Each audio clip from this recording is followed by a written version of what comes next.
as you guys make your way. Today, it's going to be a little bit different in terms of studying the Scriptures together this morning. I'm going to be putting some of the Scriptures on the screen this morning. But today we come to the latter group of disciples this morning. And let me just make this disclaimer right up front. We don't know a whole lot about these guys, okay? And so a lot of what I'm going to say this morning, a lot of what we're going to study this morning, we're not 100% sure that this is the case. But again, it's very little that we have about these guys. But we're covering all 12, so we're going to cover all 12. And these guys, these three, are really probably the least known of all the disciples. But what do we know about them is that they're disciples, right? They were called by Jesus, and whatever they were doing in their life, they left it, and they followed Jesus. You might remember Peter saying in Luke chapter 18, verse 28, Peter said, "We've left everything to follow you," okay? So these guys, as obscure as they are, we know that they left everything that they were doing to follow Jesus. Now, you might ask the question, why is there so little about these disciples, right? I mean, the 12 disciples? And we've been studying the 12 disciples now since May, and we've been working through them one by one. How many of you have been surprised about how little we do know about the disciples? Anybody? Yeah, I've been. And especially when we come to these guys, why do we not know more about them? Why is there not like a book written on each one of them, right? I mean, there are 12 disciples. They're one of the 12 disciples. They don't have a book written about them, right? Well, maybe if they lived in this day and time, there would be a book written about them. But I think that it's on purpose that we know a little about them. I think it's the fact that what we do know about them is really not very flattering to them, right?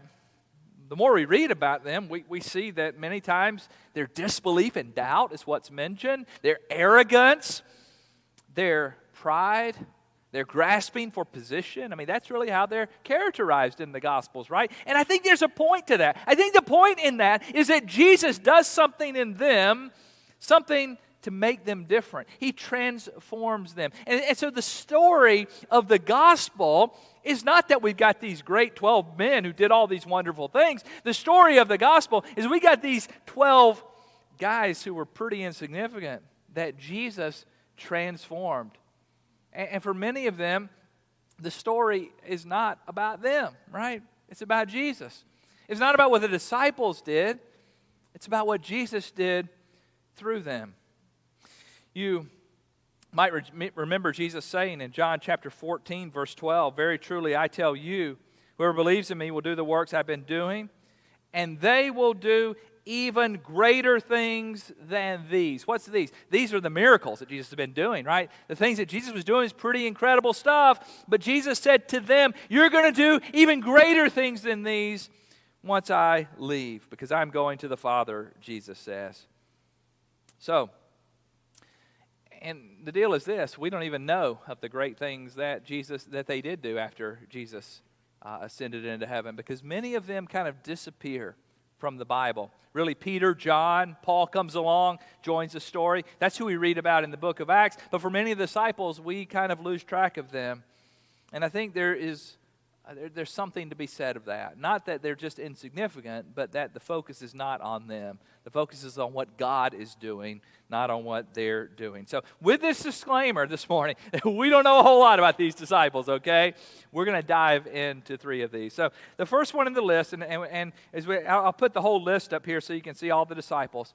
And by the way, by the end of this series, you ought to at least be able to name the 12 disciples, okay?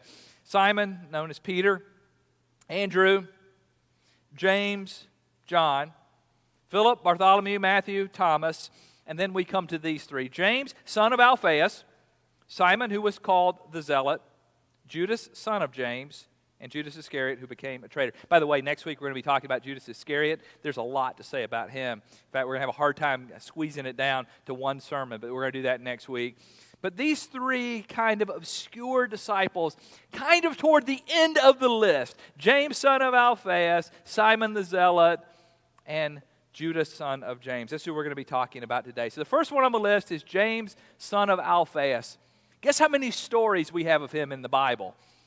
None. His name is mentioned in the list, and that's about all we have on this guy. If he ever asked Jesus a question, we don't have it written down.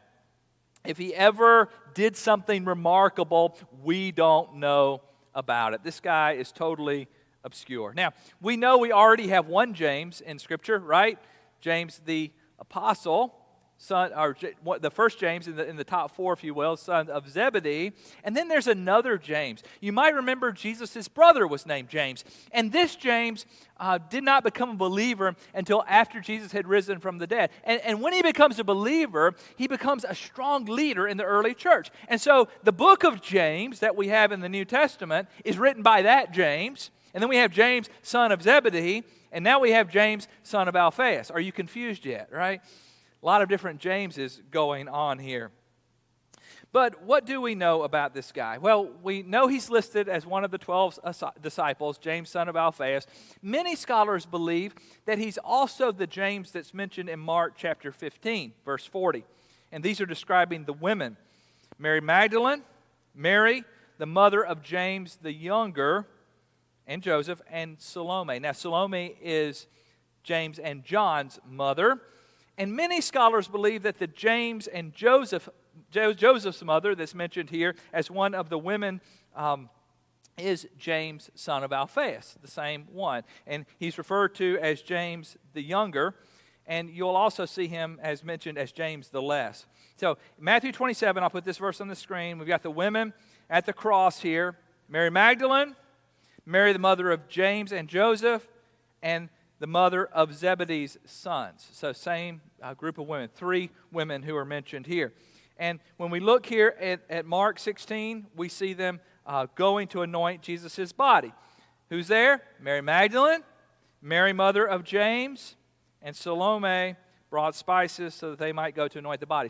So many scholars believe that this James that's mentioned here is James, son of Alphaeus, and son of Mary. So his mother's walking around with Jesus also. It's one of the women, and one of the women at the cross, and one of the women who goes to the tomb to anoint the body of Jesus.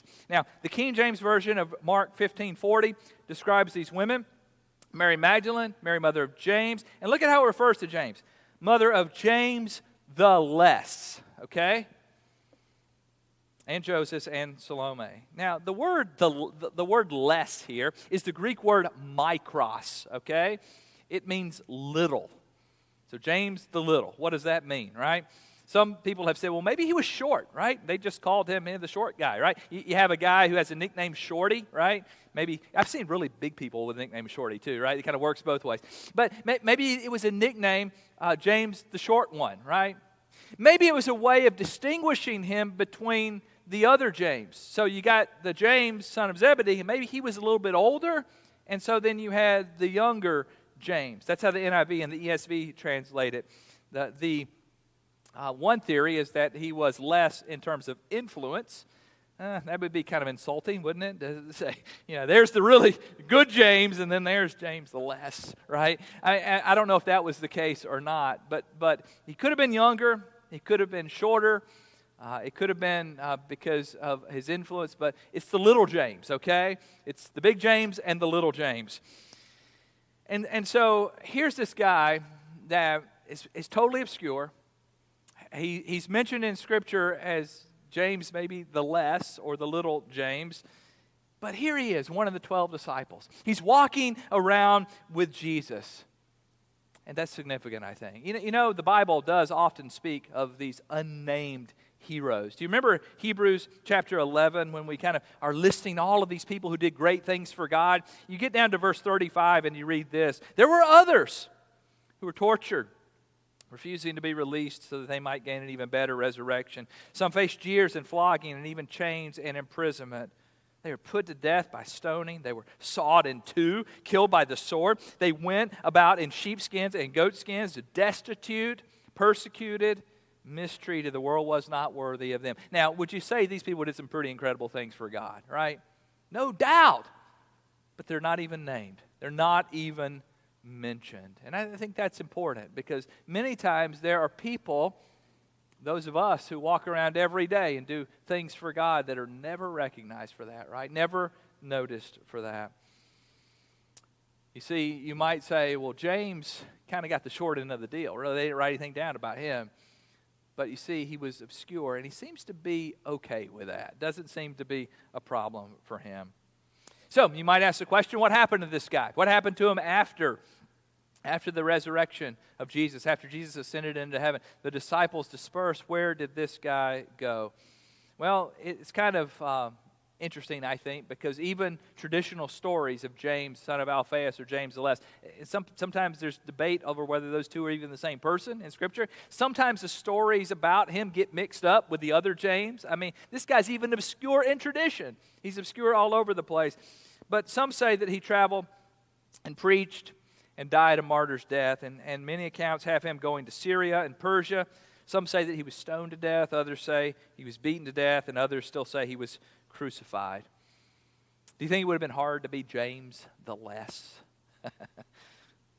Not the greater one, but the less one.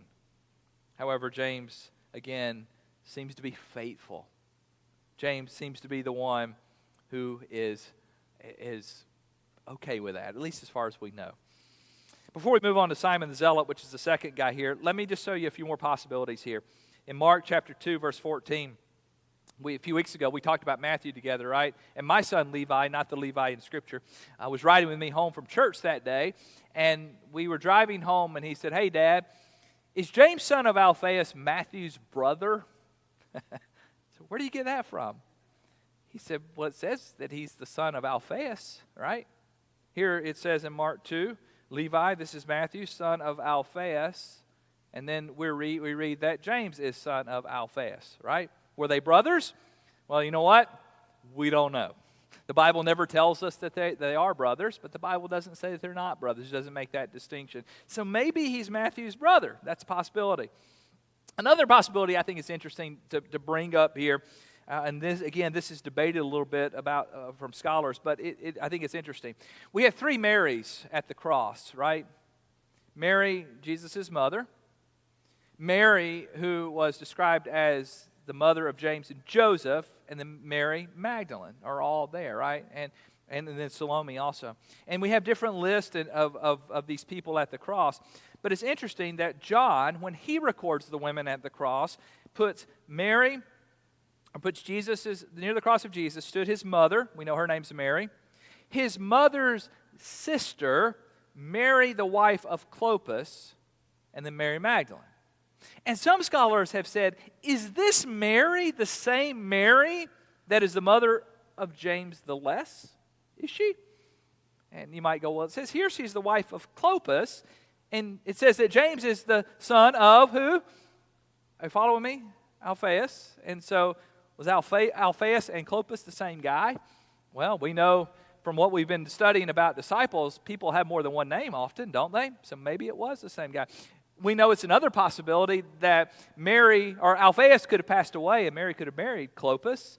And so maybe by the time that Jesus dies, she's the wife of Clopas. I don't know. But here's the deal. Here's the important part. If this is the same Mary and James the Less is James the son of Alphaeus, then James and Jesus are first cousins. Are you following me there? That's a little tricky, isn't it? But maybe this is the case, so this would be another possibility. And here's the deal about this guy. We don't know, do we? But it's interesting to think that he could have been Matthew's brother. It's interesting to think that he could have been Jesus' first cousin. But the Bible doesn't give us any of those details. All right, let's move on to the second guy this morning. Simon the Zealot. He is mentioned here. In some translations, translate him as Simon the Canaanite. Now, that doesn't mean he's from the land of Canaan. That Greek word, literally translated, means to be zealous. So, Simon the Zealot. And so when we see the word zealot, what does that mean? Now, there were political parties in the first century, and we've read about some of them in Scripture. One of them was the group called the Pharisees. You've heard of them, right? Now, they were kind of the fundamentalist religious leaders. They were very strict about the law, okay? Not a lot of gray area for them. So we got the Pharisees. Second group was the Sadducees, okay? And the Sadducees were kind of the religious liberals of the day. They were the ones who didn't believe in the resurrection from the dead. You remember? They don't really believe in the supernatural, but they're rich and powerful religious leaders nonetheless. The third group is the Essenes. We don't hear a lot about them. The Essenes were really a celibate group that moved out into the desert and devoted their lives to studying the law. Now, a fourth group of political groups in the first century was this group called the Zealots, okay? Now, they were really the political outlaws, okay? They were not nice people. In fact, most of what they did was kind of terrorist in terms of their activities, okay? They believed that Rome had no right to rule over the Jewish people, and so they wanted the Romans out. They wanted the Romans killed. They would walk around with daggers, okay? And they would go up to Roman soldiers and stab them, and they believed they were doing the work of God by doing that. You see, that's who the Zealots were. They were looking for a Messiah to come and boot the Romans out of Israel, okay?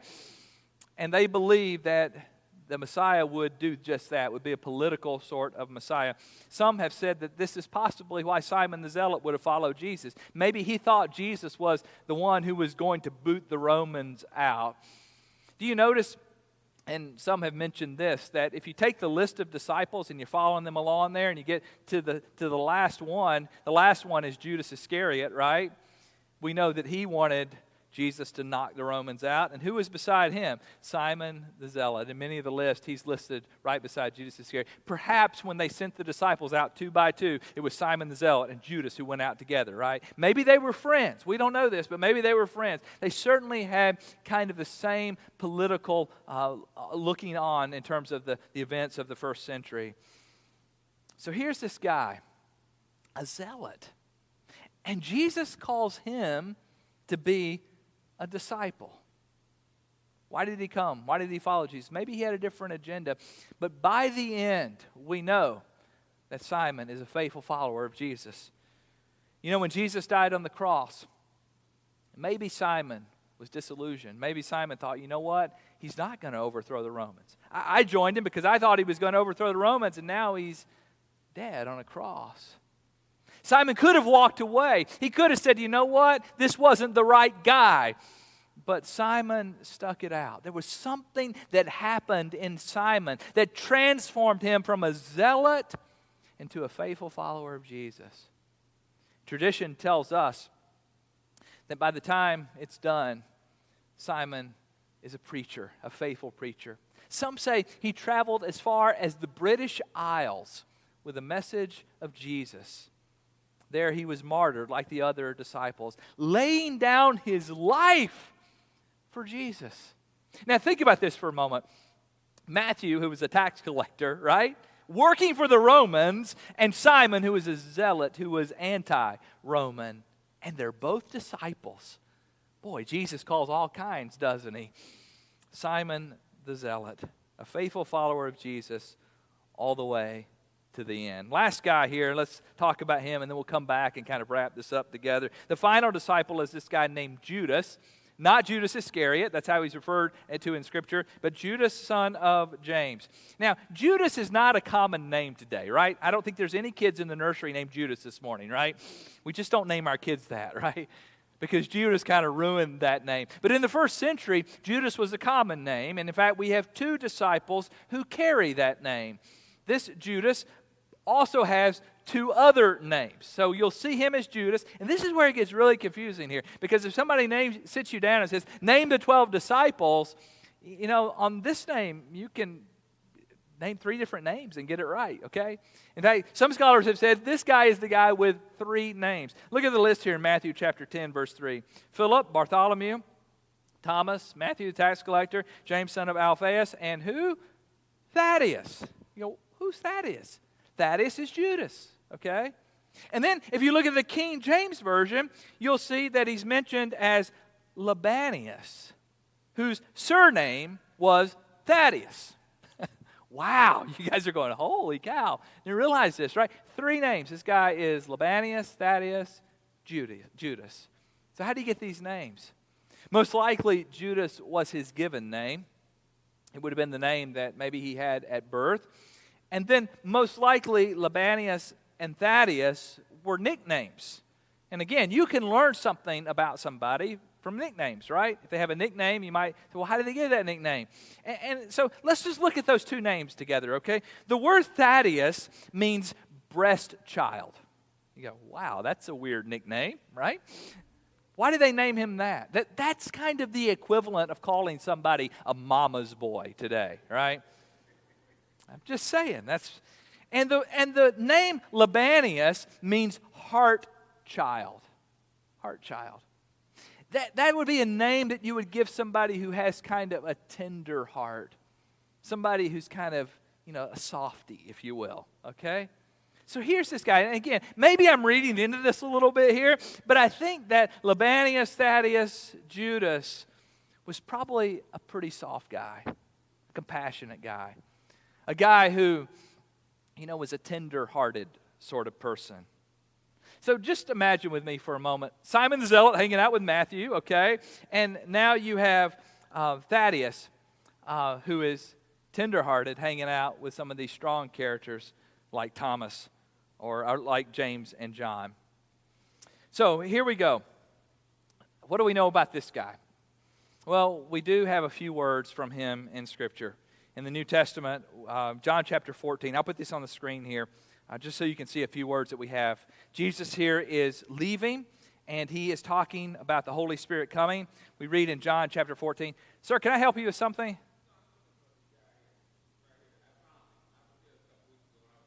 Okay, we're kind of in the middle of a church service right now. Okay, great. Thank you, sir. All right.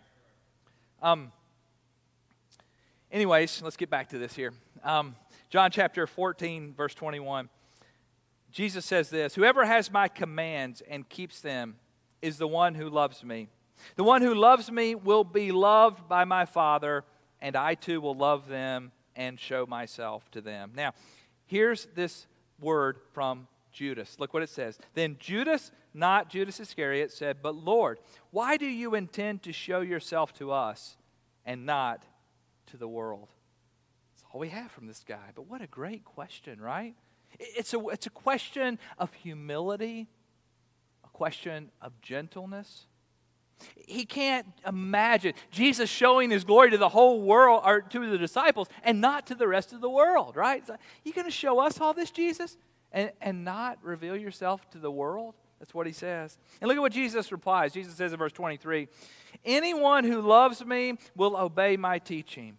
My Father will love them, and we will come to them and make our home with them. What is Jesus saying here? What's he getting at here? Jesus is saying, look, this kingdom that I've come to establish is not about taking over the world. It's about one heart at a time coming into the kingdom. And anyone who will love me, anyone who will obey my teaching is a part of the kingdom, Jesus says. What a great response. Sometimes you just have a few words, but somebody thought, this was important enough to write down what this guy said. So what happened to Judas Lebbaeus Thaddaeus? Most of the early church records indicate that he traveled north after Pentecost. Some say that he went to the city of Edessa, which is somewhere in modern-day Turkey.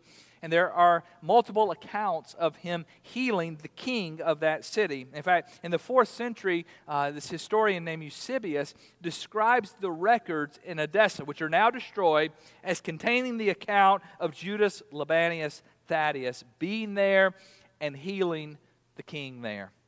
Other records indicate that he was clubbed to death for his faith.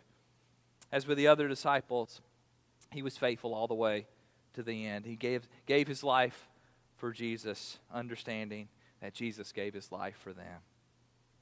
So what about these three kind of unknown or obscure disciples? You might be coming this morning to church and going, what does this have to do with me, right?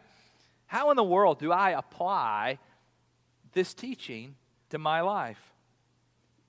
You see, I think that we can apply this teaching to our life because even though we don't know a lot about these three men, we know that they were faithful followers of Jesus. We know that they stuck with Jesus all the way to the end. Do you remember in John chapter 6 when Jesus fed the 5,000? Do you remember what happened after that?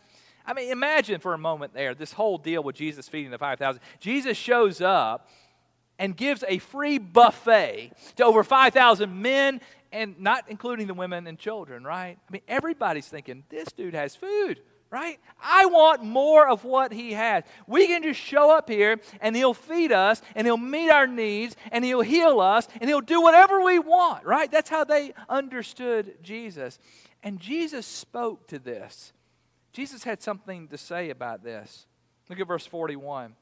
The Jews there began to grumble because Jesus said, I am the bread that came down from heaven. We want free food? Jesus said, hold on a minute. I'm the bread. You want bread, but I'm the bread. And they responded in verse 42. They said, is this not Jesus, the son of Joseph, whose father and mother you know? How can he now say I came down from heaven? They couldn't wrap their minds around what Jesus was claiming. Jesus says, I am all you need, okay? And then look at what he says in verse 54. This is a little troubling, but stick with me here. Jesus said, whoever eats my flesh and drinks my blood has eternal life, and I will raise them up at the last day. For my flesh is real food, and my blood is real drink. Whoever eats my flesh and drinks my blood remains in me, and I in them. And was Jesus calling for cannibalism here? What's going on here? Not at all.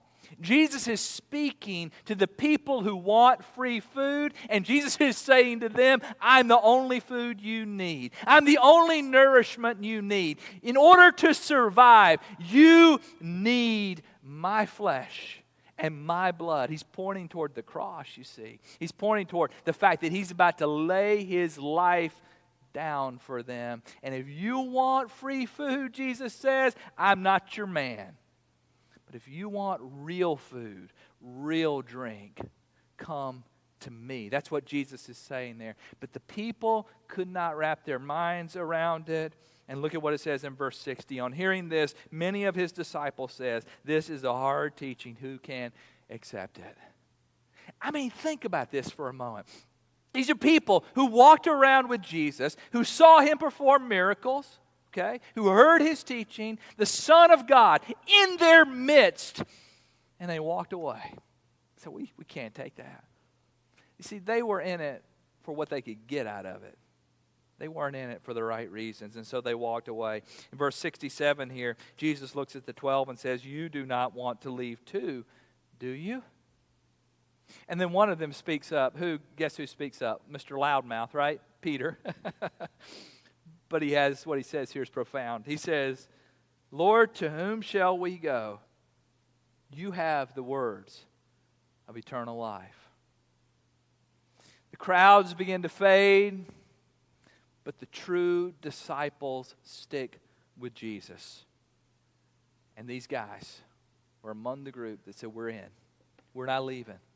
We're with you all the way to the end. James, son of Alphaeus, Simon the Zealot, Lebbaeus Thaddaeus, Judas.